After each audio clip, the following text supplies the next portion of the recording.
down to Waimea Bay. What a fantastic sunny day. Boys and girls hanging round, surfers going up and down.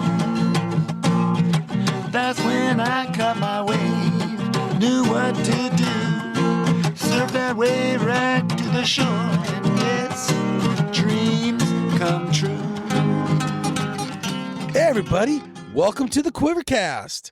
I am Mike, your host. Let's get into the show. All right, everyone, welcome back to the Quivercast. Today we have Australian surfer Chris Burke here. How are you, Chris? I'm good, thanks, Mark. Yourself?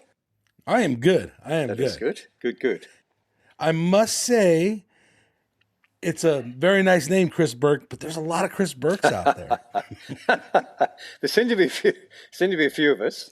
Yeah. In my life, I'm the most important one. That's great. Yeah. Well, there is another Chris Burke that I think he's slightly older than I am. Well, you know him better than I would. A Californian that used to compete back in the 90s, and our names used to get mixed up a bit because I used to compete back then in the 90s. So I think we got a little bit mixed up. He had better results, so I'm quite happy to take his results than mine.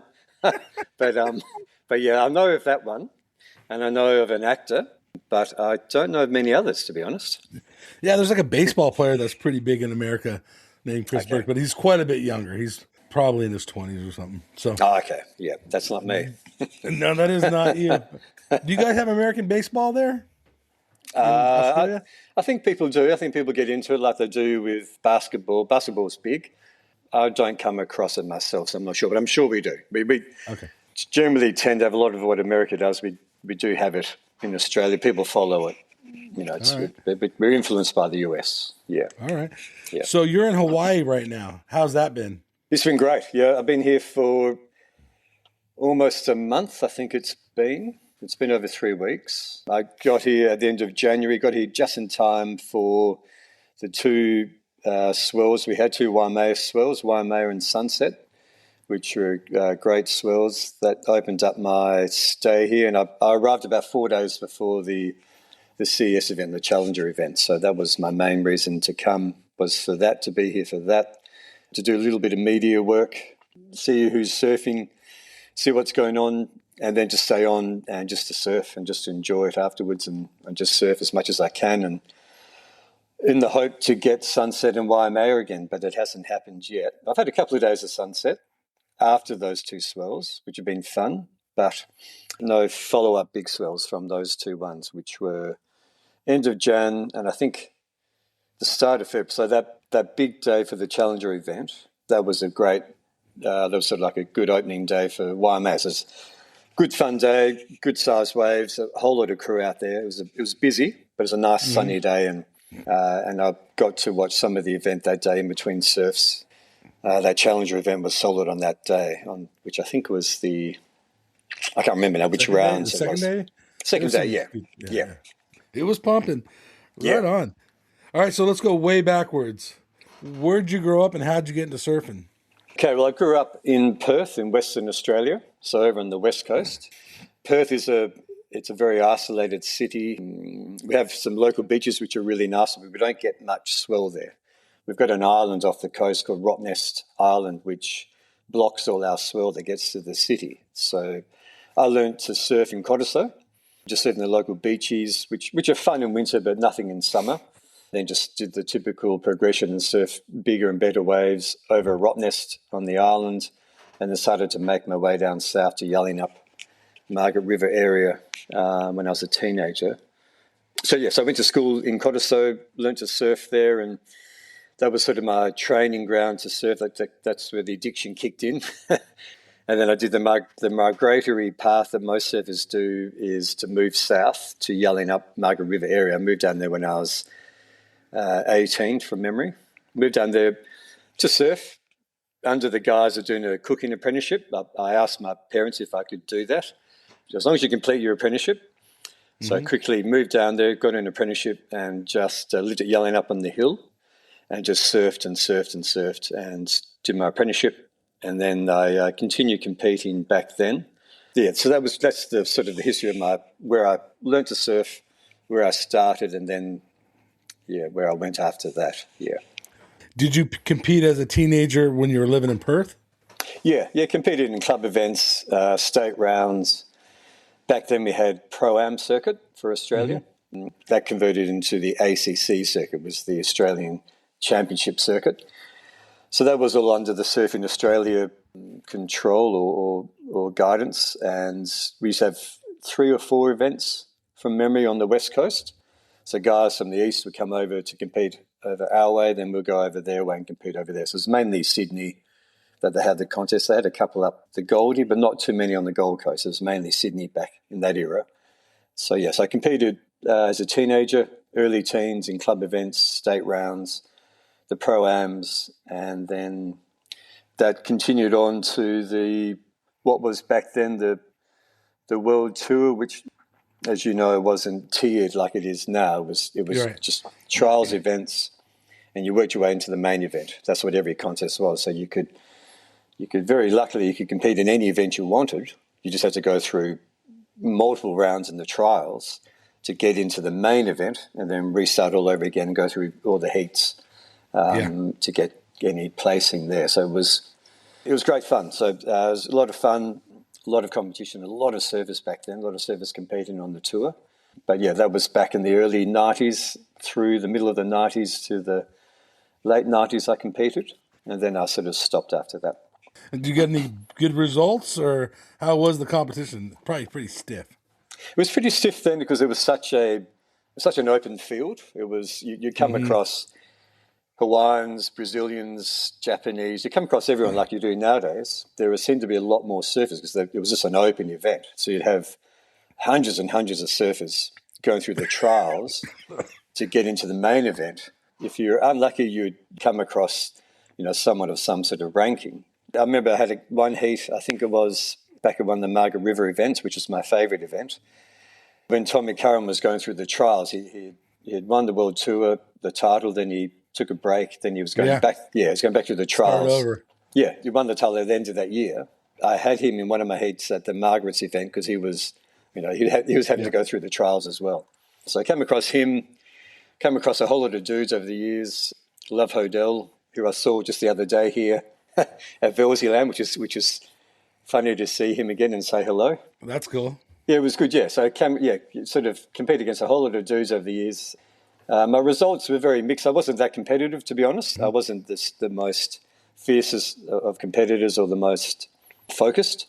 Margaret's was my favourite event because it was always had bigger waves, which I much prefer. So it always gave me more of a chance of having any result. I got 46th in one event and 38th, I think it was, in one event, which at that point, my rankings, I was within the top 200 in the world.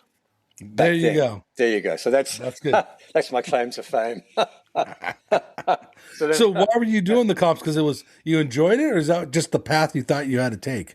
That was the only path we had back then, was to compete, to get sponsors, to get some sort of support, to get some sort of a name. Back then, of course, as you know, the media was very strong, was very prominent. The magazines ruled the surfing world. The companies advertised in the magazines. They got the editorial in the magazines, and that just fueled the whole industry. So the main focus back then was to compete, to get a sponsor, then to get a photo in a magazine. That was the only way that you could get your name out there and make any money from surfing. It was either you competed or there was nothing. There was no free surfing then. It was this is a long way back. Gary Green was the first official free surfer when he. Oh yeah, remember that? Name when I he haven't heard in retired? a long time. Yeah, he retired from the tour and then he just started surfing. And they were filming him and photos, and he was. I think that's when that phrase was first coined, was on Gary Green. So that was he was he was the first guy, as far as I know. That was the start of that whole additional market within the industry, or that niche within the industry that gave you a chance of an alternate income as opposed to competing. Back to your original question, that's why I competed was because it was really literally the only path that we had. Okay. Did you become a chef after Yes. moving there? Oh, you did? I did my apprenticeship during that time when I was competing, so I was just on and off. Luckily, I did it as a mature age because I was a little bit older, so I had a year taken off due to previous experience. So I I shortened down my apprenticeship to 3 years, I think, from memory, so I could get it done a little bit quicker. So I finished that, and I worked as a chef down south at Yallingup at the famous, well, at the best pub in the world, as far as my opinion is, the Caves House Hotel, which is a classic old Art Deco hotel at Yallingup. It's the only hotel there. I did my apprenticeship there. A couple of restaurants right down on the beachfront. It used to be called Surfside, which is a restaurant right down there. So I did my apprenticeship. Worked as a chef for many years after competing, during competing and after competing, and then I got completely sick of it, burnt out, too long hours, too many split shifts. So I gave that up. Did that help with your surfing, or did it hurt your surfing? I think it helped because I knew I had that as a second alternative, and I always knew the competition I wasn't going to succeed at competing. I always knew that. I overinflating my skills or my competitiveness. So I always said, well, I'll give this a go. I'll have fun, because it was a lot of fun. I enjoyed it. Got to meet a whole lot of guys and more contacts in the surf industry. That started my sort of introduction to the surf industry. So the cooking apprenticeship definitely helped, gave me that qualification. Thinking down the track, if I was going to continue to compete and travel globally, longer term, then I thought, well, I've got this cooking apprenticeship. I'm a chef. If I end up going somewhere and liking it and staying there, I could potentially work as a chef in that country, and that would help there. So I'm very happy that I stuck it out and qualified in it. Yeah, I used it a bit later on in life, briefly, but I haven't really returned to it. In this era of surfing the Margaret River area of that region right there, did you have a favorite wave? And were you surfing Margaret River all the time, or where were you going to? What was your go-to wave? Well, I was up the Yallingup end, so on the Cape of the southwest. Yeah, Yallingup's the top, and then you've got Greystown in the middle, then you've got Margaret River sort of further down. Three distinctly different little towns from each other, and the guys that surf Yallingup generally stick and stay in Yallingup because we've got so many waves there, as do the Greystown guys and as do the Margaret's guys. Back then I was surfing Yallingup predominantly, and Yallingup itself, the main break out the front, which is a really nice, solid right-hander. That's my favourite wave. I'd go down to Margaret's and surf Margaret's on bigger days and surf it when it was big, go down to get that experience down there. But we've got so many waves around the Yallingup little pocket that you don't need to travel far from there. So I'd always be surfing Yallingup. Engine Up Car Park, that's my second favourite wave. Rabbit Hill, that everyone would be familiar with through Taj and Jake Paddo, Ant-Man, Jay Davies, all those guys. They're all surfing Rabbit Hill on a regular basis, so that's always a favourite wave. But yeah, there are a lot of waves around there, that good summer waves, good winter waves. So I just stayed at Yallingup, and I lived on the hill for many years. So I would literally just run down the hill and surf out the front. Wow! And you can surf. Yeah, you can surf Yallingup at small, medium, up to good size, up to solid size. So yeah, that's my favourite wave for sure. How was the crowd, and how were you accepted being a Perth guy moving down? Well, that was okay. Back then, the crowd was pretty low key. There were no young guys. Taj was really young, so he was just this grommet that was surfing really well. There weren't many of my age in the late teens. There was about 8 of us or 10 of us back then from memory. So we all hung out in a bit of a posse. The main population then were guys in their 30s to 40s, married, and they were building houses on the hill. They were kind of cool. There were a couple of guys that made it hard for us to sort of start to catch waves and blend in. One guy in particular that was notorious for it, as there is, everywhere in the world. Everywhere. Yeah. But it's just a matter of time as it is. You start to earn a bit of respect. You catch waves. They can see that you can surf. You're not being rude. You're not dropping in. And then eventually, you start to get your share of the waves. And particularly you get to know the waves. You get to know, you get to read them, which waves to take, which not to take, when to surf it, not to surf it. And that all just came with time. So it didn't take that long, to be honest. Became pretty entrenched in the Yallingup scene in the 90s, and that's never left me. Yallingup's my favourite place in the world, and that's where my heart is. And I was very lucky to live down there, move down there when I was young, and really feel a part of the community. It's a very small community. It's grown a lot now, of course, as everywhere does, as everywhere has. But it's still got a tight community, which is kind of reminds me of here in Hawaii. It's a very small place here in the North Shore, but it's very community focused. And even though it's the epicenter of the surf world, come December, January, February, it gets inundated with thousands of people. It still has this community, low-key, very chilled and relaxed sort of vibe about it, and it's beautiful how it's maintained that magically. Yallinup's very similar in that regard. It's maintained its very cruisy community, but it's just become, it's very busy down there and very popular for all obvious reasons. So, How many people lived there when you moved there, and what's the population now in Yallinup? Well, back then, I couldn't tell you numbers, to be honest with you, Mark, but back then, on the hill itself, there's this hill at Yallinup that overlooks the main break, and that's always been capped. You can't build outside of that hill. So the Yallinup itself, the true Yallinup is the hill, but since then, they've opened up developments. As you come into the hill, there are developments in the countryside, which is still under the Yallinup district. So there are a lot of subdivisions out in other areas which people have quite large acreage and quite big properties. So I'd have no idea how many people there are now, but it would have to have easily quadrupled to 6 times the population when I first moved down there in '89. I think it was when I first moved there. 6 times the population would have grown. So on the hill, there would always be little houses dotted on the hill, and half of those are holiday houses, so people wouldn't be living there. And there'd be bush between all these houses, and over years another house would be built, and another house would be built. So now, if you look at the hill, they would have at least doubled in houses on the hill. It's still relatively underpopulated considering where it is and what it gives you. So, has that made the lineups more crowded? It's made it more crowded. You can still get surfs to yourself, which I remind guys of. You get grumpy. It's not like it was back in the 90s. And the older guys are always like, it was always so good back then. It was uncrowded and the waves were better and bigger. But it's busier, particularly in summer, particularly Christmas period. That's the busiest time of the year down there. Christmas and Easter, those holiday periods for us are. Right. Everyone comes down from Perth. It's 3 hours south, 2.5 hours, 3 hours south. So everyone drives down for the holidays. Yep. So it gets incredibly busy. Again, in the scheme of things, for what it is and what it offers, it's not as busy as what it could be, luckily.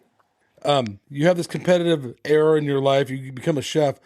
What makes you get out of the cooking job and working probably late nights? I burnt out, lost the passion for it and the interest in it. Actually, it coincided. I believe everything happens in life for a reason. When I was working split shifts 6-7 days a week at Yallinup over the very busy holiday period, I had a car accident and I woke up in hospital and I had a head injury, and I guess you could say it's an epiphany. I woke up, I'm overcooking, I've had enough, I'm burnt out, I'm really sick of it. That was the decision was made. I just stopped, packed up my gear, moved back to Perth for a while, like a fresh start. And then I moved back down to Yallinup once I'd cleared my head. That actually started me off in the surf industry. Funnily enough, I wasn't thinking about it. Once I lost interest in competing, one of my sponsors back then, a wetsuit sponsor, an Australian company, needed an agent for them in Western Australia. I had never thought of it, but a friend of mine said, mate, you'd be great at that. So I thought, okay, I'll give it a go. And that was Wavelength Wetsuits, which they're no longer around nowadays. No, but I remember them. They're Victorian, and they actually had they were set up in the US over in San Fran. They had quite a presence in at Mavericks, I remember, back in the 90s, 2000s. Yeah. Good suits. So I became an agent for them for a while, and that actually started me off in the surf industry. So that was my first brand to work for. And then other brands came from that. So I think Vans was my second brand that I started to work for. Brands came up as opportunities through local agents. So I just took on brands and just started working for them and just worked it out as I went along. And that started me off in the industry, which would have been possibly the late 90s. So it's been 30 odd years, or 25, 30 years at least, I guess, since then that I've been working in the industry and had that agency. And then I had a lot of brands after that. The West Australian surf market's quite small. You either needed one of the majors as your bread and butter, or you needed 6 brands to give you enough income to be an agent or to justify being an agent. I had lots of little brands over the years that they came and went. The Wavelength started me off, then Vans, then I did MCD, more core division back then. That was still a strong brand, so I was an agent for them. I was an ambassador for them, and then I became an agent for them. So I had a lot of crossover when I had brands that I would be an agent for, I'd come on as an ambassador first, and then I'll pick up the agency after that. There are quite a few brands I worked for. Counterculture, remember that brand? So that was Love another brand. counterculture. Yeah, it was a great brand, that one. Great That brand. so that was another one I worked for. DSO Optics, there was another sunglass brand. Black Flies, Havaianas, Gravis, Nixon. Yep. Great brands. I've had a lot of different brands over the years. Great brands to represent. And I only generally ever worked for brands that I actually wear myself. And that kind of limited me down as well. But I didn't want to sell anything or represent anything that I didn't like. I found that pointless. Yeah, I thought I'm not going to put a sticker. You want to believe in it. I want to believe in it. Yeah, I don't want to put a sticker on my nose and of some brand that I'm embarrassed about. I want to be able to wear it and be proud of it and then work for it. So that was the method I stuck to for all those years. That's right. XL Wetsuits. I became an agent, an ambassador for them, and an agent for them for, I think it was about 11 years. That was on my longest term. And that was before the buyout with Billabongs. That was back with Ed Triscoli, based here in Hawaii. So that was a great long-term relationship. Great suits. First suits I had with the chest zip, which were really good. Yeah, so that was good brand to work for, and I worked for them for many years. Spider Boards, Dennis Jarvis, I was an agent for them, and then when he had his clothing brand Spider Built, that sort of popped up, and that became sort of a bit of a flash in the pan. Lots of different brands. Yeah, lots of brands. Back in the 90s and 2000s, yeah. You worked for several big brands you just mentioned, Counterculture, Spider Belt. You know, Spider's still around. I don't think Spider Belt is. Maybe it is. What happened to all these companies? Why'd they evaporate? Great question, and I often think that because I keep an eye on brands and follow them and see whether they're ever going to be resurrected or, re-enter the market. Some of those brands, they shouldn't have died as they did. That's my question too. Yeah, why did they die? My outlook and my experience with brands is that they seem to get to a point where they're a big brand. They need to get to the next stage, which is expanding their distribution, and they're going to global markets. When they get to that point, they need more cash flow to get it to that next level.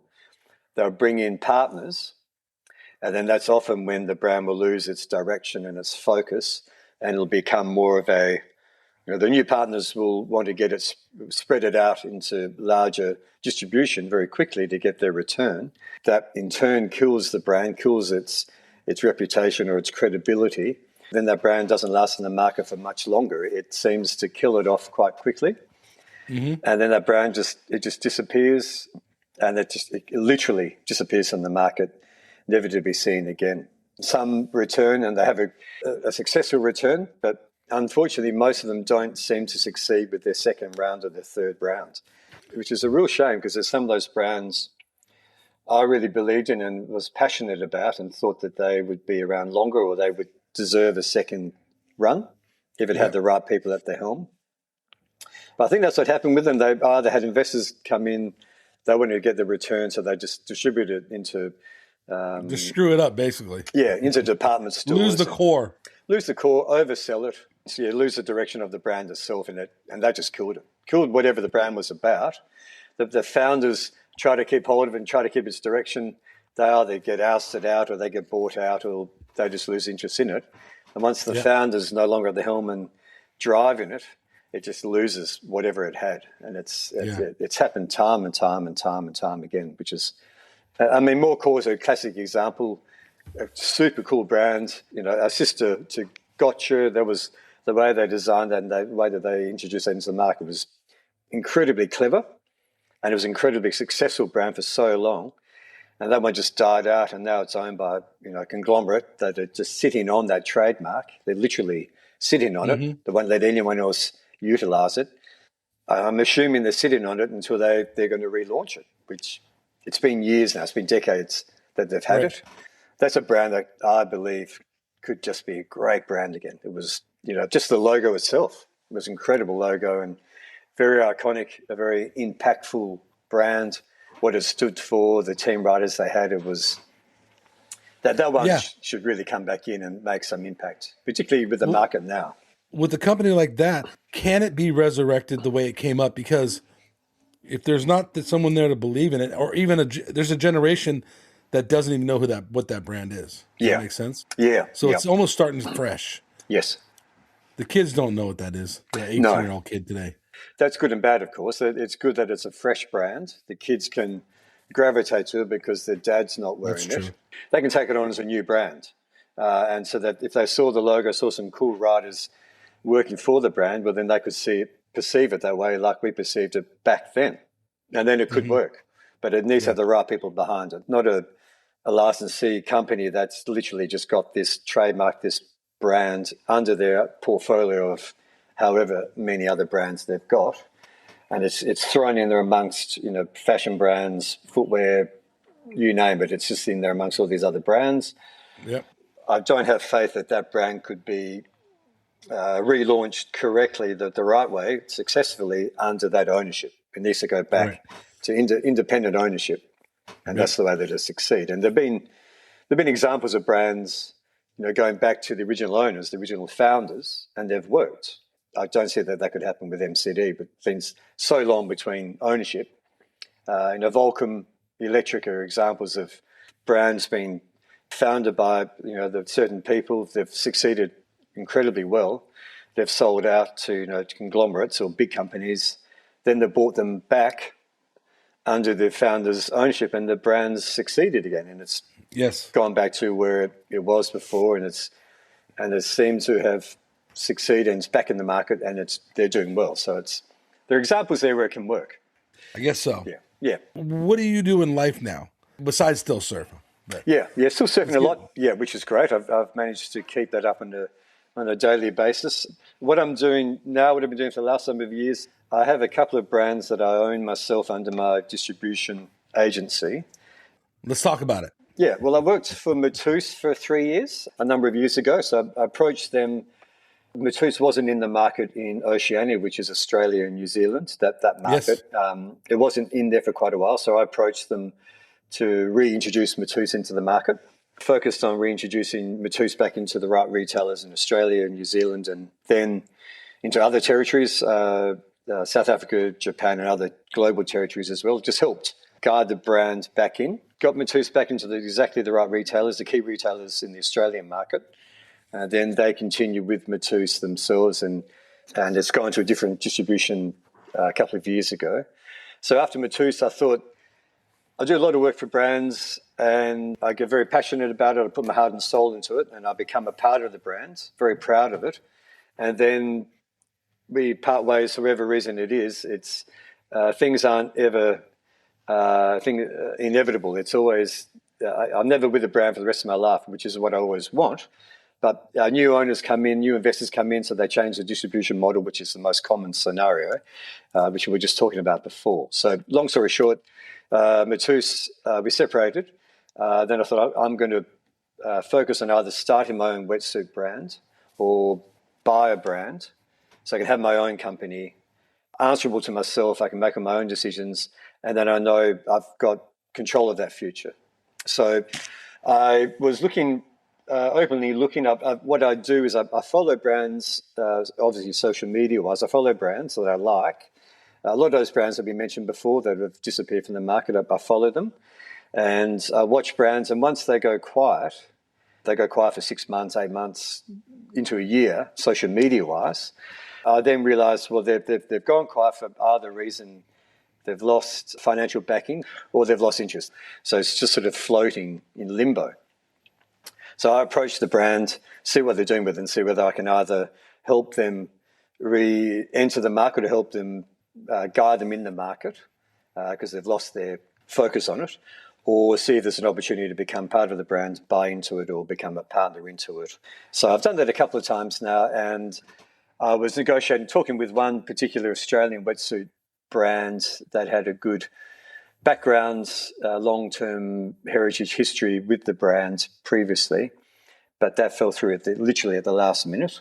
Then a couple of weeks later, I approached Niche Wetsuits, which was started up in Sydney by Jared House, who was a pro. He was a surfer on the tour. He was with O'Neill for many years, and then he became the O'Neill team manager in the 2000s, there was an opportunity there to come into the company, and then that converted into me just buying the company itself. So I bought that a couple of years ago, and since then I've been working on the production of the suits, getting the right, and going through multiple sample ranges, which takes 3 to 4 months every cycle from the factory. I give them some suits to Taj for his feedback, give suits to Marcy Harrison over in the Gold Coast, who's been on board with Niche from when I first bought it. Since then, I've got Mike and Margison has just come on board recently. So he's got a whole lot of suits now, which he's loving. So what I've done the last year and a half in particular since I bought Niche was to focus on the production. I'm trying to do everything myself. I haven't given much love or attention to the social media side of it or the retail side of it, because I haven't had that much stock to supply retailers confidently whilst I'm focused on the production. So I've got production. I think I've got it right, which is critically important to get back in the market with the right product. I'm hoping I haven't got the wrong product and shooting myself in the foot with the first winter range. Comes out Easter onwards. Our winter starts sort of roughly Easter. That's what I've been focused on 1.5 to 2 years, is building Niche back up, getting it back in the market where it used to be and where it should be, getting the right ambassadors on board, and hoping to not change the brand as little as I can, because it doesn't need to be changed. They did a great job with it for 10 years before I bought it. It started in 2015. I'm just continuing with it as it was. I've just improved the wetsuits, thermal lined the suits, changed to Yamamoto, because I believe that's a better neoprene. My new suits come out, as I said, they come out for Easter onwards. So I'm excited about that. That's going to be the first new production run, and that'll get Niche back up and running with stock, and then summer suits follow after that. So mid this year, I'll have summer suits. I own a couple of other brands that I haven't done much with at the moment because Niche has taken all my time. I try and do everything myself, which is kind of good and bad, as you know. I try and do everything so I can reduce costs and keep an eye on everything. But then you literally can't do everything. So it's a kind of and you've got to surf in between it all too. So it does take time. So I finally came to the realization recently that I've got to outsource all the social media backgrounds running of things, because I'm not technical at all. Mm-hmm. I'm more design focused, more branding focused. So I've had to outsource that, and that's made it a lot easier for me, and it'll make it a lot easier moving forward. You're pushing a product that was a good product in the first place, but trying to make it bigger and make it profitable. It has to be profitable, correct? It has to be, yeah. I'm never, possibly I should be, but I'm never that super focused on the financial side of it. I always know that that's a very longer term scenario. So you might lose the win. Lose the win. Yeah, a little bit. And I'm always very patient with brands. I have the same formula with brands. I like to grow them organically and slowly. Let them build themselves. Don't overcapitalize on stock. Don't oversaturate the market with stock. You have to sell it. You have to sell it cheaply to get your return on. I like to slow organic growth and let the brand build itself. And then down the track, it'll start to pay for itself. And that's the longer term. So it's got more longevity. It's got more chance of living longer and more chance of staying in the market. I like to work with brands long term, and especially if I own it, I want it to be. I want. If you own it, you're invested. Exactly that. And I want it to be, this is my future. Hopefully this will keep me busy for the next 10 years until, some big brand buys me out, and then I can just surf all the time. But let's talk about that too. What is for Niche, what is the retailer? Is this going to be a surf shops only kind of place, or are you trying to get a bigger market? Well, it's traditionally, the guy set it up as direct to consumer. So it was DTC. Okay. And then also retailers. So they had a good offering of retailers in Australia and Indonesia and New Zealand. So I'll do the same, but I've always dealt with a very small core of retailers. And that, as you know, Mike, the retail industry is getting smaller and smaller. Everyone's online now. Everyone's online. So that's the focus for me is to supply online, have a few key retailers around in all the territories.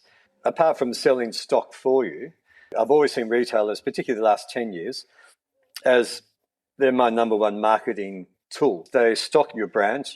My Niche suit, they sit beside Matus, beside O'Neill, beside Excel, all the other competitors. Rip Curl. Rip Curl, all those guys. So where I want Niche to sit in the market, if it's in a retail store, it actually physically sits near those brands. So someone walks in, they see Niche, They go, oh, it must be a cool brand. It's in this cool store. It must be a brand that I could potentially buy because it's in this shop. So the retailer, not only do they move stock for you, but they're also creating brand awareness for your brand. It's almost like free marketing for your brand by having it in store. That might be right or wrong in some other people's eyes, but that's how I've seen it for many years now. Primarily DTC, there's a high percentage of the turnover is direct. I'm hoping they are the loyal, longer-term customers. You know, they've bought a niche suit 2 or 3 years ago. It's lasted them that long. And so now they're ready to update again. Yeah, so that's... Okay. 90% of the wetsuits, I'm sure, are bought by male humans. As they get older, their shapes change. So what size range and how do you know, like, different suits fit differently? Does that make sense? They do, yeah. So you've got all those odd sizes in the middle, you know, medium, tall, you know, short, large. You've got all those odd sizes. Double X, small X, short. Yeah, all those. So the big brands, if they can have a plethora of sizing options. The smaller brands, that's really hard to do that because you always have your minimums. You have your MOQs, which are your minimum quantities that you have to order with the factory. So if I did a complete size breakdown, I'd be having thousands of suits I'd have to order every season, which I simply can't do. I've narrowed it down to your basic, I think from memory, it's a 6 size run. Obviously, you've got your small, medium, large, extra large, medium, tall in the middle, then extra, extra large at the end. And that generally covers most of the guys. And you look at the size chart, niche suits, as far as my experience is, they're true to sizing. They're very similar to all the other brands with their sizing. So guys can go from an anneal medium to a niche and be safe in it. As you were saying before, Mike, when you change shape, when you get older and you get a bit bigger generally, then you just have to you have to upgrade to a larger suit. I'm still in the medium. I'm keeping my focus staying in the medium. That's great. They've got a bit thicker, of course, but I'm still riding shortboards and loving it. So twins and quads and bonzes and things.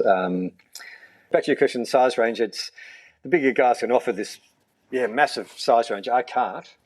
So far, it's been good. But you mentioned girls. I'm introducing girls' suit. I'm working on that this year. I've got the suits already, the line sheets and the designs already ready to go. So I'll be introducing one winter suit for the girls to start with, and that'll be by the end of this year. So next year there'll be girls' suits, or women's suits, I should say, in the range. And then I'll slowly expand that offering for the women so they'll have the same as what the guys have got. And that'll be sort of next year that will come through. I'm not going to do kids' suits. That's just too much for a small brand. Basically, how does one become successful in this weird surf industry? How things have changed over the last 5-10 years. Yeah. People have lost sponsorships. There's not as much money, they say, in the industry. To start a business, I think it's a great time to start your own wetsuit business or clothing or whatever business it is. Yeah. But it has to be done right. But then you got a different demographic of surfers. A lot of these people that are surfing are starting in their 20s. They aren't starting when they're 5, 10. Yeah, that's true. And a lot of that came from COVID, I guess, didn't it? Because there was such an influx. That's what everyone says. So I believe them. COVID had its positives and negatives, but the positive was that all of a sudden the surf industry became incredibly busy because everyone had money, they had time, so they bought wetsuits and they bought boards and they learned to surf if they weren't surfing already. That was the positive that came out of COVID for the surf industry. Now, you're right. Now the industry is very different. The brand loyalty is just not there. Unless you've got a super cool brand, the young guys are into it, which we touched on before, MCD for an example. There are quite a few brands now that are perceived to be super cool. They've got the right branding behind them, they've got the right team behind them, the right intentions behind them, and they're the ones that are succeeding in their own little niche in the industry. But there's far less money in it, far less loyalty to brands. Those big brands, as we all know, they're just gone to department stores. They've lost their cred. And this has happened many times in the industry before. It's cyclical. And every time... OP, Stubbies, you're talking like those brands? Yeah, classic. Yeah, OP was a huge brand. When those brands start to lose their market share for those same reasons that we touched on before, then that gives the opportunity for the small brands. They can just get a little bit of foot in the door, get a little bit of floor space or shelf space, rack space in the retail store. And then all of a sudden they've got the foot in the door. Next season they order a bit more, and then all of a sudden that becomes its own brand. That's the opportunity for that small brand. Volcom's, I've always used that as a classic example. That was a kind of an unknown brand. Back then, when it started to enter the surf market, the big brands had lost their cool, lost their market share. Volcom squeezed in, got a little bit of floor space, and then off it went. It decided to expand and get bigger and bigger season by season. It's been a big tier, top tier brand for many years now, and the market now is back in that cycle. Quicksilver's lost anything. Well, it's cool that it had. The other brands I shouldn't actually name brands, but the other brands have all lost their cool, their credibility. And it's all generally... I would agree. Yeah, and it's all generally under this, this licensee ownership. It's, Ajax Incorporated owns, a huge stable of brands, and they're just treated as a licensee brand, and this has lost any credibility. They go into department stores, into markets they were never in before, and it just loses its cool. So the positive to that negative, as it always is so that gives all the other brands, the small guys, gives them an opportunity to get into those retail stores and then do what Volcom did and do what all the other brands have done over the years and get some floor space, slowly grow, and then all of a sudden they become a legitimate brand, and then they're going to be one of the big brands in 10 or 20 years. So that's how I see the market at the moment. I mean, there's a number of factors to succeed or to succeed with your brand. And I think keeping it lean, minimising all your costs as much as you can, keeping a control of it, not going big like you traditionally did in the past.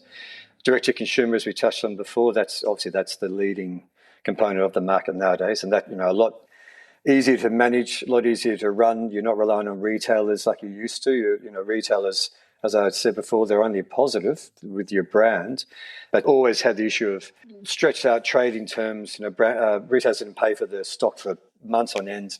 Some things would happen where they wouldn't pay for it. You'd lose stock. You wouldn't get your return on that. So that was always I see that. Yeah, that was always a risk, and that's always been an issue in the industry, and that would never change, I don't think. So as far as I'm concerned, as much as I follow brands and keep an eye on the industry, which I'm very passionate about, on the flip side of that, my own business, I'm in my own sort of little bubble to some degree. I focus on niche, on my other brands. They will look after me, and then I've got my own sort of stable of brands, and then I've got control of. I'm not at the whim of the head company in the US when they change distribution or change ownership. So. Well, that was a good talk, kind of the state of the industry. I'm hoping your brand comes up. It sounds like a great wetsuit. You're going to focus mostly in your region, New Zealand, Australia. At the moment, Australia and New Zealand, get those right, get them back and running how they should be, and then back into Indonesia, which is an easy one, just with jackets, no suits. The US is a very important market for all obvious reasons. That's my main focus is to re-enter the US market. And then it'll be Europe after that. So if it all goes according to my schedule, I'll be distributing back into the US by the end of this year, a limited offering, but an offering back into the US. And I've just been talking to, I won't mention his name, but a local surfer here who surfs and works here in a surf shop. He's surfing here, great surfer. He's going to try niche suits. I'm going to send him some suits when I get back home. Cool. And so he'll come on board as an ambassador for niche for Hawaii, and I've got some other guys on board. I've sent some suits to a very well-known Australian free surfer who lives on a neighbouring island here. He's got some suits, and he's going to come on board as well for a global ambassador. So I'm getting the reach out there globally, and then I'll re-enter those markets after I'm happy with where Australia is. Yeah. I went on your Instagram, and you seem to love having vintage surfboards, but also you love single fins, it seems like. I do. Why? Yeah. Well, so I grew up on single fins. That's what I learned to surf on. So I've always had a connection with them. And I love the way they surf. I just love the feel, the drive. Really? Yeah, the drive and the glide of them. I just love the feel of them. So I've always had single fins in my collection. I've always had new single fins that I'll turn to when I want to. I've always had bonzes in the quiver because I picked up on bonzes back in the 90s. Mitch Thorson used to ride bonzes back then. He came back from Hawaii one season, and he was sponsored by Mick Manola's Performance Surfboards, who I was. I walked into the factory one day. Mitch had a quiver of bonzes that he brought back from the Campbell brothers from Hawaii. My eyes just popped out of my head. I'd never seen that before. I couldn't believe how magical they looked. It was a classic story. Mick Manola said, can I try one? He said, yeah, you can try them. I'm going to be the licensee for them, but no one knows about them. They're secret. You have to keep them in the board bags. You have to walk them down the beach in the board bag. Can't show anyone. So I rode some of Mitch's boards, absolutely loved them. Mick Manola's got the license for them from Malcolm Campbell. He started shaping bonzes. So I rode bonzes for many years. I find similar to single fins that I classify them as a looser version of a single fin. They're faster, looser than a single. So I love bonzes, love singles. My single fin collection's grown to about 40 odd boards now. Most of them are Australian. I don't have any preference over single fins. I just collect single fins. I go through stages where I don't buy any for years. I just bought a whole lot more just recently. Bought another 10 or so just recently, just in a bit of in a flurry. All shapes, all sizes, all conditions. Some are, not worth buying possibly. Some are beautiful. And they're just all racked up in my studio, my niche studio, my working studio. I don't surf them. I just look at them. And then all my other boards that actually do surf, they're all just racked up in the other racks. So they're all just they're just there to look at and just to appreciate. And so I'm actually having a vintage surf festival in April, Anzac long weekend in April at Yallingup at the Caves House Hotel. Saw that. Yeah, so I'm working on that at the moment. That's part of the reason why not the reason, but that's what I'm doing myself here in Hawaii on the downtime. Working on that, getting that set up, getting people involved in that and getting kids' activities involved, getting bouncy castle and face painting and all that for the kids. Guest speakers, movies, bands. So it's going to be a bit of a festival, an overall festival. Just simply sounds fun. Yeah, just celebrating vintage surf. I did one years ago for Deus Ex Machina, the Deus brand, which I was an ambassador for and worked for them for many years. I did one for them for that brand 15 or 17 years ago. So I've always wanted to redo it. This is the inaugural one for Yallingup, and this will become an annual event and it will grow each year, become a bigger weekend event. And it's just an excuse for everyone to get together, bring all their collections out, show them off. People just talk surf all day and they can swap boards, they can sell them, buy boards. It's just a very open, casual festival, and it's on entry it's a donation to a local charity. So it's got a good cause behind it. It's not just for everyone just to talk surf. There's some justification behind it all as well. So, that's rad. Yeah, man, sounds like a good time. Yeah. How many people are going to show up, you think? What's your hope? Well, I'm hoping to have 50 collectors, and they'll have 10 to 50 boards, I guess. Some guys have got huge collections, but they never bring them all out because they just physically can't. They'll generally pick that is true. 50 boards. Yeah, they'll generally pick the eyes out of their collections and bring those. There is one in Perth that friends of mine do each year. I'm piggybacking off that, but I'm having it at the other end of the year, so it doesn't compete with it. A lot of guys will go up to the Perth one from Yallingup down south area, but they won't show their boards, so they'll just go up and have a look. This is an opportunity for all the guys that live in the Yallingup, Margaret River, Greystone area who've been accumulating the collections. This is their opportunity to bring their boards out that they don't normally do, drive down the road with their pickup, their truck or whatever they've got, show the boards for the day, just have a just chat. talk. Just talk. Yeah, so I'm hoping about 50 guys, if I'm lucky enough, they'll have 20 boards each, so there's 1,000 boards, hopefully. Wow. Yeah, that'd be cool. It'd be cool. Fun times. Because it's the opening event, I'm not sure yet. I haven't got quantified numbers yet, but it's still a way off, so I'll have more of an idea come March, I guess. Does it have to be a vintage board? Could it be something made modern, but with maybe an old...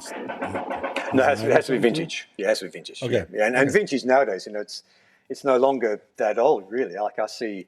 You seeing 80s, 90s? Yeah. So I'm seeing a lot of 80s collections now, whereas you never saw those before. You're seeing 90s. They're started to... Because they are vintage. As far as I'm concerned, they don't feel vintage because it wasn't that long ago. It was your generation. It's my generation, but for the young guys, it was well before their generation. So they're starting to creep into it. So I guess anything that's vintage, which I think is, that's 15 years or 20 years? I think it's 20 years is the official. Yeah, something like that. 25, something like that. Something like that. So I think it's anything that's 90s backwards. Yeah. Because they're of interest. They've got something different about them. There's the different shapes and the different feels. There's some history there. Yeah, some history there, yeah. Not fussy, yeah. Dude, that sounds like a great time. We've had something similar here in Southern California where they do a monthly meetup, and it's a good time. Yeah. So everyone should go. Yeah. If you're in the area, or you can do a vacation, fly over from Sydney and spend the week over look, on the west side. Yeah, well, there's a good excuse to do that because not everyone comes to the west. Timed it to be at the end of the Margaret River, the WSL-CT event, so it's actually on the same weekend as the finals, which is... Oh, nice. Yeah, so it's kind of competing with that, but generally the people that would come to the the Vintage Festival generally won't go to the contest. It's a bit of a different market. So I've timed it. It's a very busy, long weekend. It's sort of the end of our summer this weekend. Okay. So I'm hoping I've timed it well, that it'll be very busy down there. There'll be a lot of people down there already. People will be down there for the contest. They can come to Yelling Up to see the collection, see the displays, see the movies, see what's on offer. So I'm hoping that I'll get a good turnout. And it's for sure. It's in the gardens. It's attached to the beer garden, which is incredibly popular. So people can they can walk around with a beer, mosey around and check it out. Yeah. So I'm making it as easy and Australian as possible. Do you go down to when they are having the Margaret River? And how does the area, I'll just say the west side of Australia, feel about Margaret River having a big event? A huge event, really. It's a huge event. It's our biggest event up. It's very positive because it brings a lot. Okay. It brings a lot into Margaret River. It brings a lot of tourism, a lot of capital, spending happens in Margaret's over those 2 weeks. We're very lucky with the West Australian tourism. They sponsor it predominantly. They fund it each year. So they keep renewing it for another 2 years, which they've just done recently. I'm fairly confident in saying this, that if they didn't support it, there's every chance that there wouldn't be a Margaret River CT event. It might drop down to a CS, like it used to be originally, like it was just a qualifying event. But it brings a lot into the local economy. People generally are fine with it because it's, as far as I'm aware, a lot of businesses in town benefit from it. There are a lot of people that work at the event that are locals. The same people run the bar, serve the food, cater the food every year. I see the same people upstairs in the VIP tent every year, as they've been there for years. It's great. Really good local food, Australian beer, local Australian wines. They do a really good job.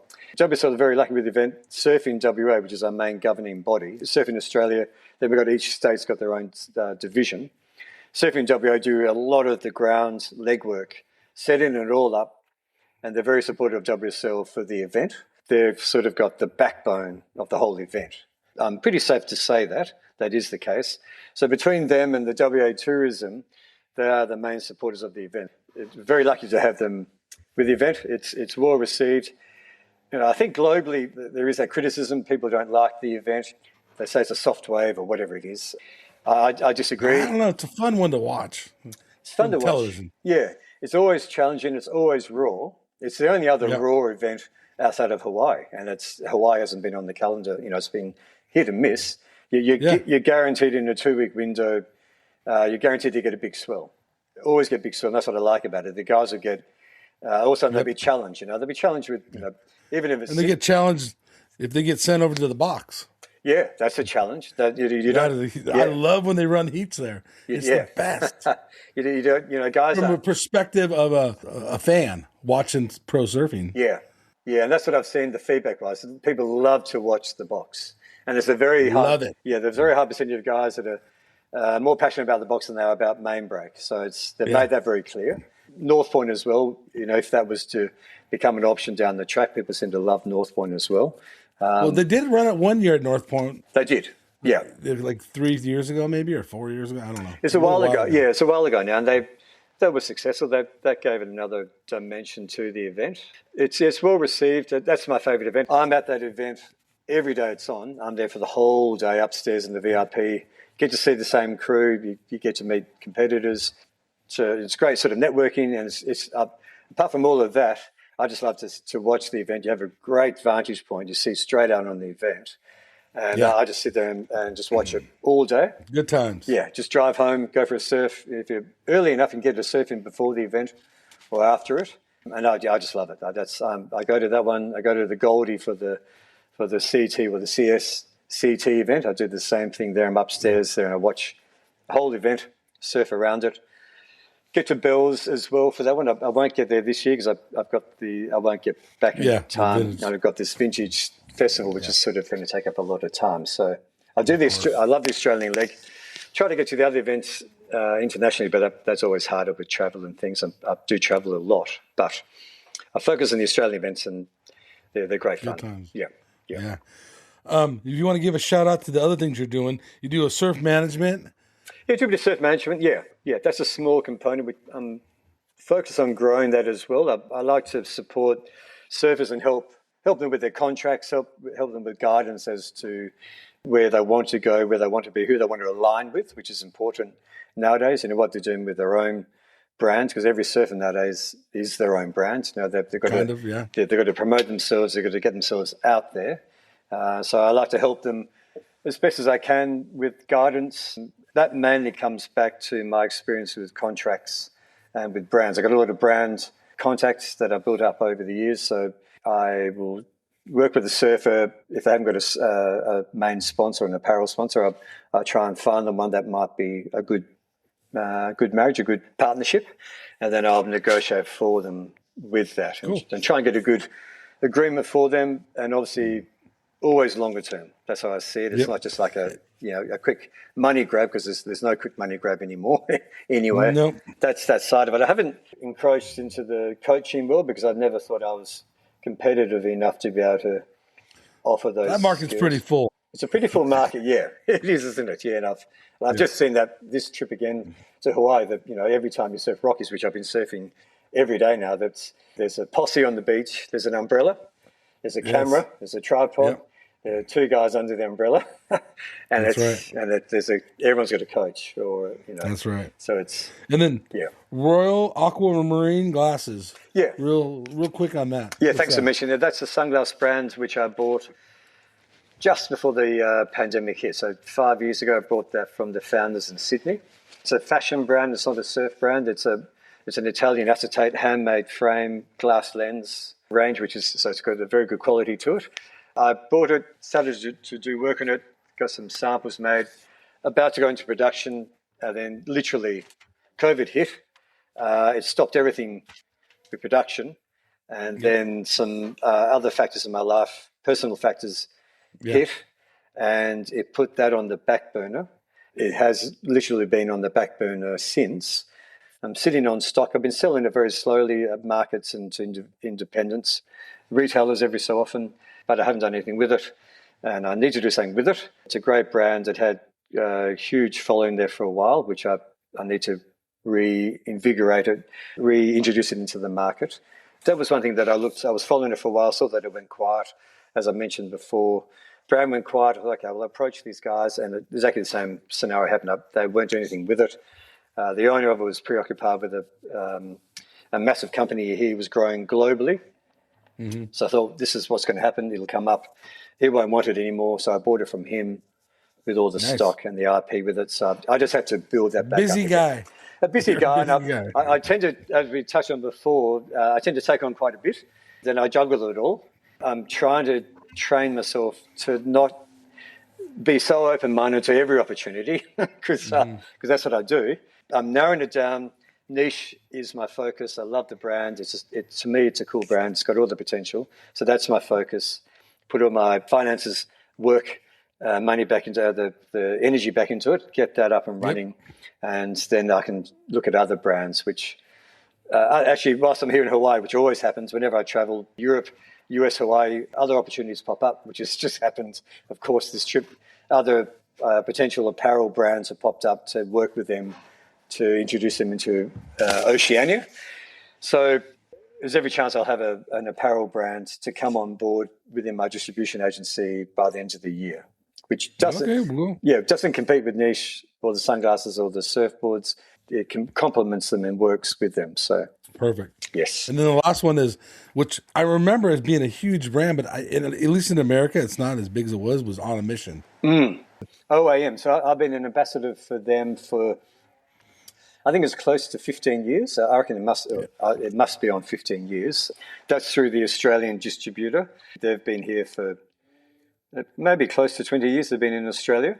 So I came on board as an ambassador for them 15 years ago. I've always used their grip, leg ropes, so we call them leggies, leashes, and board bags. So I've been with them for 15 years. Yeah. So it's right on. One of those brands I've just been lucky enough to be an ambassador for. I actually don't go through much equipment at all. I don't go through boards that often or accessories that often. So I'm very low key in my needs and wants. So I happily plug them, because they've supported me over the years. So cool. That's my relationship with them. Yeah, the other brands are my own. Carter's a brand I've started up, a surfboard brand I've just started recently to make my own boards, So then I've got my own control over where I'm going with boards. And then Sticky Johnson is a wax brand from New Zealand, which they just give me wax. It's old school. They give me literally boxes of wax. I use the wax. It's super sticky. I love it. And they've got so many different options in wax. Nowadays in the market, you've got a base, you've got this, you've got 3 different temperatures for tropical, then you've got 3 different temperatures for warm. Back in the market, you have a winter wax and a summer wax, and that was it. Now you've got, so it's great. I've got all these different wax options. So it's something we don't think about that often, but it's one of the most important components to surfing is your wax. Yeah. If you have the wrong temperature, you're going to be slipping. Yeah, absolutely. And I think I learned that the first time I went to Bali, in Indonesia. I took up the wrong wax, and it literally, because it's just bath water. I couldn't believe how warm it was. It just melted off the board. So it's your session's over right then and there. Absolutely, yeah. I couldn't believe how warm it is. So it's the right wax. It's a critical component, but it can be the most forgotten. It's the cheapest component. 100%. Yeah. It's a funny one. Yeah. Yeah. Right on. Yeah. One last question, and this one I saw, and did Nicolas Cage film his movie around your area? Yeah, he did. I shouldn't laugh, but I laugh because he filmed it at Yallingup. And he filmed that's what I thought. Yallingup's got a main beach, and just north of Yallingup, there's a long beach. It's got little patches of reef, which is called shallows. Just a go-to everyday summer way that you surf. That's where Rabbit Hill is, actually. I shouldn't say too much, but everyone knows about Rabbit Hill, so it's no secret. But there's this long stretch of sand. They were filming at the very top end of that beach where the cliffs start. They set up this stage, they built a whole little... A movie set? A movie set, thanks. Movie set based on this beach shack. And it was on the beach for months on end. And every day they had this army 6-wheel drive, beast of a truck, drive all the way up the beach and bring people backwards and forwards. I mean, you're not allowed to drive on the beach. The only people that drive on the beach are the lifesavers. They allowed them access to go down the walk path, drive all the way up and down the beach. So there's this big truck going up and down the beach all day for months on end. So we'll be out surfing. You can look back at the beach and you see people walking up and down. There's trucks going up and down. You see the movie set. You see Nicolas Cage himself walking along. Oh, really? Okay. Yeah. I think it's common knowledge. Well, it's been in the media, so it's common knowledge. He was renting Taj's house on the hill at Yallingup. Oh, I didn't know that. Okay, cool. So it was in the media, so I'm not saying anything. Taj Burrow, you're talking about. Yeah, Taj Burrow, sorry. Yeah.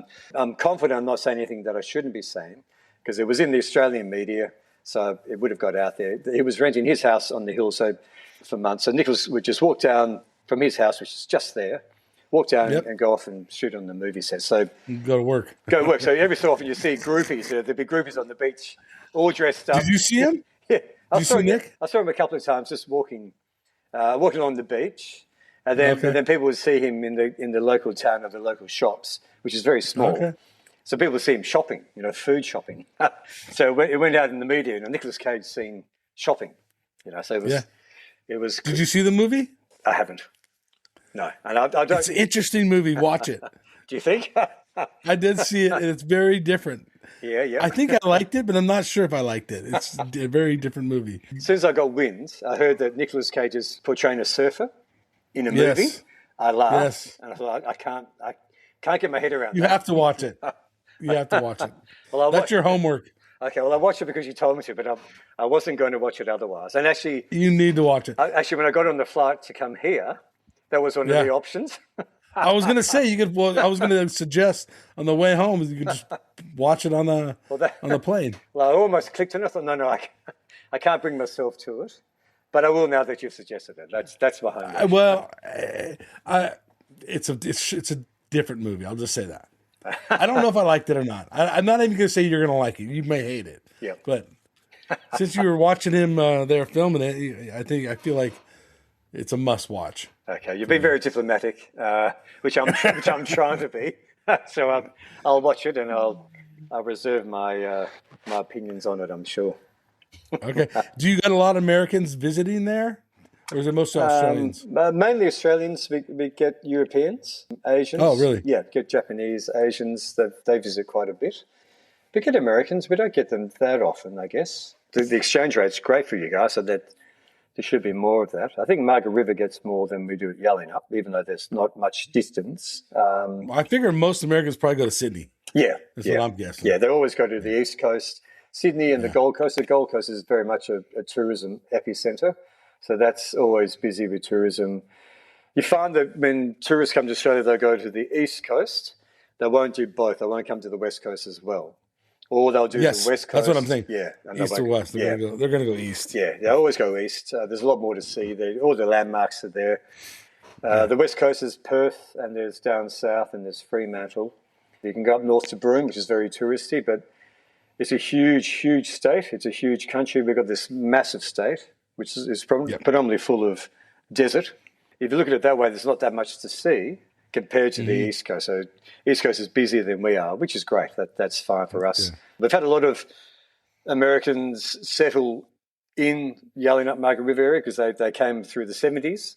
They loved it, so they just stayed. So that was a Californian dream. Everyone said that Margaret River Yallingup area is just like California used to be. So they've just stayed and they've just stayed and they've just stayed. So there's... I would probably stay if I could. Yeah. Yeah, it's a great spot. So a couple last questions. I'm just going to dart them out to you. Best surfer to ever come from West Oz? Ooh, okay. That's a very loaded question. I'm putting you on the line right now. Yeah. Well, I guess immediately Taj. I've mentioned him a few times, but he springs to mind immediately. Best surfer, best competitive surfer. 100%. Yeah. But then you get Mitch Thorson too. Well, see, Mitch was always my idol because back in that era, he was our best competitor. In different eras, of course. They're probably 15 years, 20 years apart. Yeah. So Mitch was still competing when Taj was just starting to compete, I guess, in the juniors and that side of things. So back in that era, it was Mitch Thorson, it was Dave McCauley. Dave was the more successful. Oh, Dave McCauley, yeah. He was the more successful. And his daughter did good too. Yeah. Yeah, so he always had more success competitively than Mitch. Generally overall, but both different surfers, different categories, but both very successful on tour. We had other surfers, Stuart Bedford-Brown, who was always an idol of mine. He was. Oh yeah. I didn't know he was from the West Oz. Yeah, he was from Cottesloe. He was. Okay. He grew up in Cottesloe, as did Jake Patterson, Paul Patterson, Ant-Man. Jake's the man. Jake's the man. Yep. We all grew up in literally in the same suburb. Jake and Ant-Man, Paul Patterson, we went to the same school, even considerably older than them. Well, not considerably, I'm older. So we all went to the same school. Then we all did the same thing. We all moved down south. Stuart Bedford-Brown, Brownie we used to call him. He grew up in Cottesloe. He learned to surf in Cottesloe. Then he just went global. But he didn't move down south. He moved to Sydney. He's been living in Whaley Beach over that way for the last 30-odd years. So, I have not heard that name in years. But yeah. You don't see him. He did a TV series with Barton back in the 2000s, surfing series, and then never saw him in media again. He's kept very quiet. So as far as I know, he's over there. I tried to contact him last year, and I'm keen to catch up with him and see what he's up to and go for a surf if he's up to it. Back to your original question, it's a very hard one, but I have to say Taj immediately. But if I can narrow it down to the top 8 or 10. You just did. I kind of did. Yeah, Taj. Who did you miss? Well, I covered the Patterson brothers because Jake obviously goes without saying. Paul Patterson, very good surfer, very good big wave surfer. He was in the Eddie twice. He came third in the Eddie twice. He won Sunset. He always a standout in big waves. So that covers 2, 3, 4, the top 5. Then we've got Joe Davies, who's an incredibly good, solid surfer. Yeah. A bit of competitive success, but that was never his thing. He was always a free surfer. He's still sponsored. He's still free surfing now. Then we've got a lot of younger guys now that are coming up. Obviously, Jack Robinson, that's another one in the top 10 list that goes without saying. So, Jack. Yeah, so I've covered. I really thought he's going to be world champ, but maybe this year. Well, there's every chance. I think he's. He's right there. Yeah. I think he's last year proved that he's got his head right now. He didn't have it right for a while there. Mentally, he's just there. He knows he's at that level. He's at the top level. Surfing, there's no question about his surfing. So I think he's. I love the way he surfs. Yeah, I think he's world title material for sure. Personally, believe it's just a matter of time. We've got Jacob Wilcox as well. That's another surfer who was on tour briefly. Yeah, hopefully he'll get back on. He had a relatively good run here at the CS Pipe. Hopefully he'll get back on from Newcastle. Hopefully get a good enough placing points-wise to get back on tour, because I personally believe he deserves a full year on tour. He never got a full year. He got 6 months. Well, the cut's gone, so that's going to help a lot of these Yeah. rookies and newer CT surfers. Yeah. I think I've covered all the top WA surfers. Yeah. I think I might have missed a couple, which I'm very apologetic if I have. There's always been a bit of a conundrum for WA surfers. It's far. It's very far. It's still the most remote city in the world. We still are the most remote city. So that has its disadvantages travel-wise, exposure-wise, media-wise.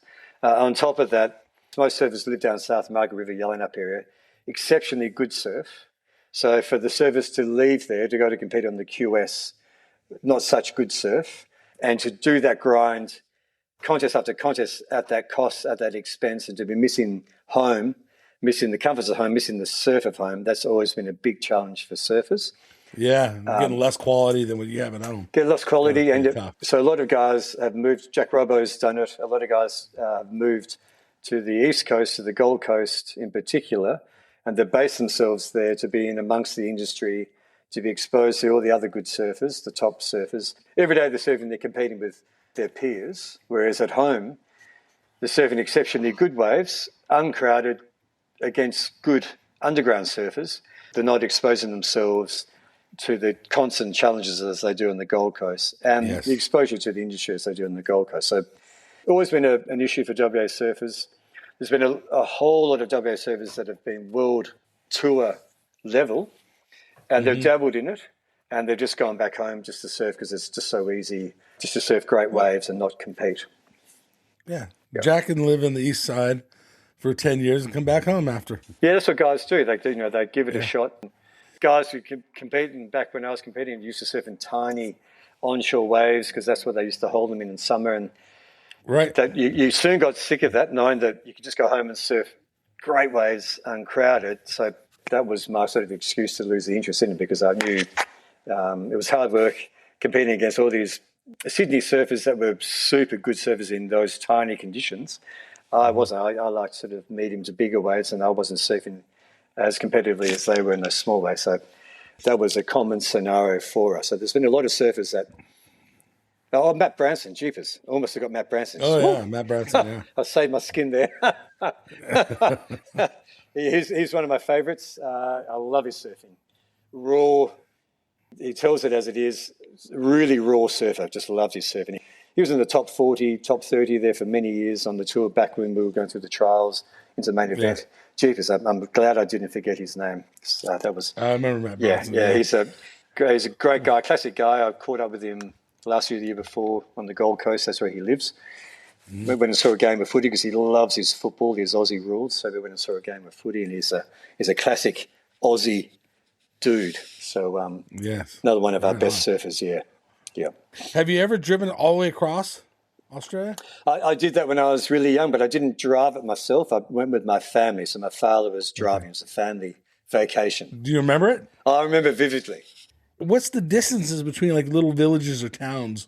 It's desolate, right? It's desolate, yes. It looks so scary. Yeah, so once the middle of Australia looks scary as shit. Well, it is the middle of Australia. You go from the top middle down to the bottom middle, which is the north-south? Yeah, north-south. So you go from the Northern Territory to South Australia.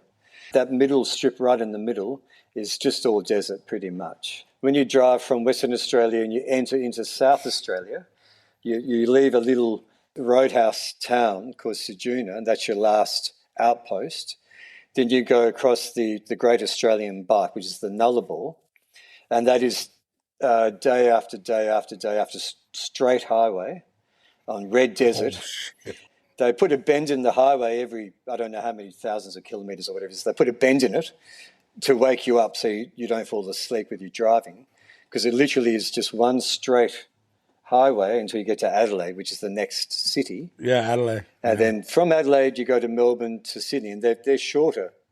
I mean, they're really long distance, but compared to what you've just driven, they're very short. The longest distance and the most memorable is leaving Western Australia into South Australia, because that is just red desert. You come to the Australian Bight, which is the stretch of incredibly high cliffs, hundreds of meters high over the ocean. They're vertical cliffs. The desert is flat and it dry.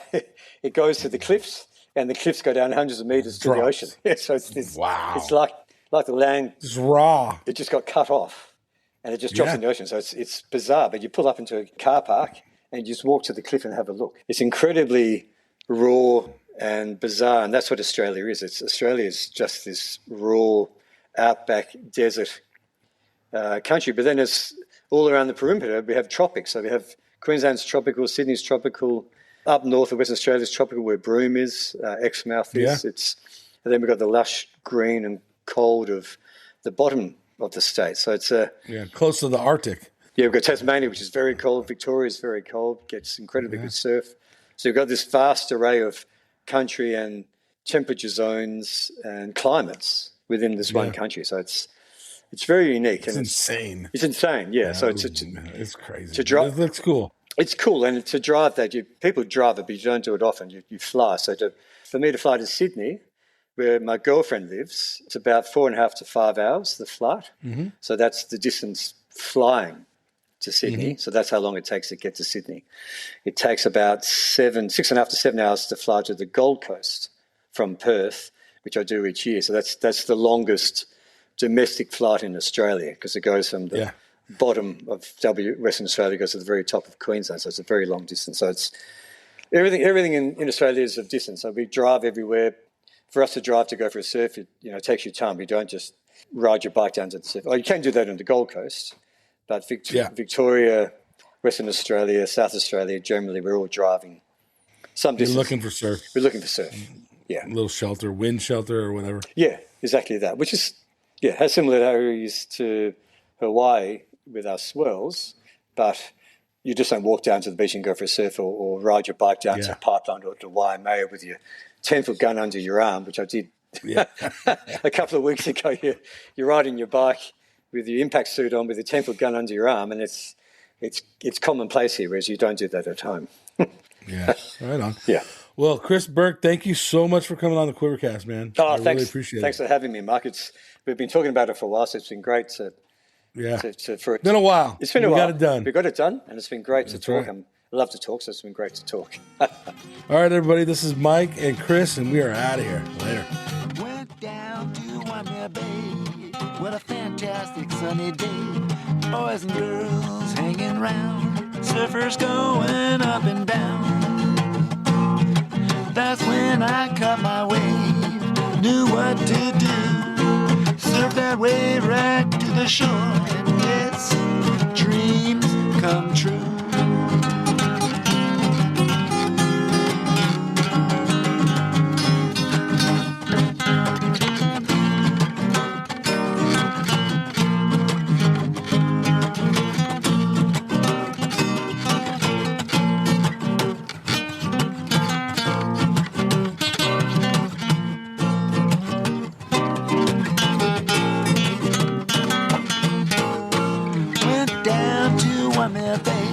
What a fantastic sunny day. Boys and girls hanging around. Surfers going up and down. When I caught my wave, knew what to do. Surf that wave right to the shore. And yes, my dream